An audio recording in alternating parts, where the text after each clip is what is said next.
Nah, berikutnya terkait menyangkut masalah emas. Saya ingin juga mendalami menyangkut masalah ini karena 189 triliun sepertinya belum tuntas ya Ibu. Ya, Bu Sri tadi walaupun ini sudah ada keputusan tetap ya dari pengadilan, akan tetapi masih akan ditindaklanjuti dengan proses-proses hukum yang dengan peranata-peranata hukum yang terbuka untuk itu. Nah, ada 14 entitas ya. Ada 9 entitas wajib pajak berupa badan dan 5 entitas wajib pajak orang pribadi. Dari hasil analisis yang dilakukan antara ketiga lembaga, pajak, bea cukai, dan PPATK, itu ditemukan ada 5 wajib pajak perorangan dengan inisial SB, LB, DY, HG, dan DL. Ini wajib pajak perorangan Pak Kabar Eskrim yang menyangkut masalah 189 terkait masalah emas. Lalu kemudian dalam bentuk korporasi ada 8 perusahaan ya. PT BSI, PT IKS, PT IKA, PT LM, PT TU, PT SHS, GASA, dan SJU. Ini ada nilai transaksi kurang lebih 289 triliun dan 2.240 US dollar. Ini merupakan nilai akumulasi transaksi masuk dan keluar baik di dalam negeri maupun di luar negeri. Ini nilai akumulasi transaksinya. Nah, ada pertanyaan kita ya, bahwa dari perusahaan-perusahaan ini tadi disebutkan oleh Ibu Menteri tadi bahwa 2 perorangan dinyatakan lepas dari tuntutan hukum onslah dan 2 perusahaan terbukti denda, katakanlah seperti itu. Tapi ternyata masih ada beberapa wajib pajak perorangan dan juga masih ada beberapa wajib pajak dalam bentuk korporasi yang belum dimintai pertanggungjawaban hukum.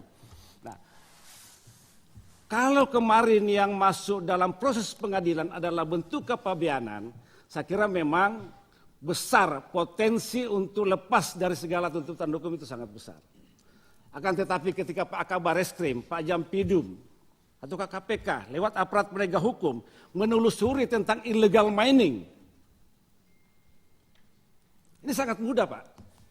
Dari mana mereka dapatkan emas yang diekspor dalam bentuk, katakanlah dalam bentuk perhiasan, dan bahan bakunya masuk ke dalam negeri yang tidak sebanding ekspornya dengan impornya, kan begitu. Apakah perusahaan ini punya lahan tambang? Kan sangat mudah ditelusuri. Apakah dia dapatkan dari peti-peti, katakanlah koridor-koridor yang bermain di tambang-tambang emas? Ini kan sangat mudah ketika kita telusuri tentang illegal miningnya, bukan menyangkut masalah kepabeanannya. Ya kan begitu. Nah, saya dorong ini Pak, aparat penegak hukum untuk menelusuri ini. Ada 9 entitas perusahaan yang saya sebutkan tadi. Saya ngambil inisial Pak, karena ini saya juga masih dengan pasal 11 tentang Undang-Undang Nomor 8 ini. Tapi nama perusahaan dan orangnya ada di sini Pak. Saya tahu, ini ada namanya. Kalau Pak Kabar Eskrim kita kasih. Supaya dipanggil ini 9 perusahaan dan 5 orang wajib pajak. Oh Satgas, Pak Menko ya. Oh iya. Tapi saya kira tidak tepat Pak Satgas. Masa persoalan dalam rumah akan diselesaikan oleh orang yang dalam rumah itu sendiri. Saya kira lebih tepat kalau diselesaikan lewat hak angket dan dengan membentuk pansus Pak di DPR. Bagaimana Pak Kabar Eskrim? KPK. Itu Pak, setuju Pak Menko Polhukam? Setuju Pak ya? Bentuk angket. Pak Menko setuju. Kita bentuk angket dengan pansus supaya ini kita bisa lakukan proses penyelidikan terkait menyangkut masalah 349 dan 189 triliun.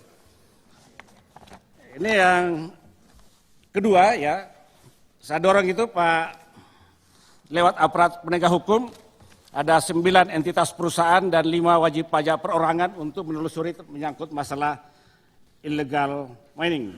Ya. Berikutnya, ya, di akhir saya juga melihat memang sumber datanya sama.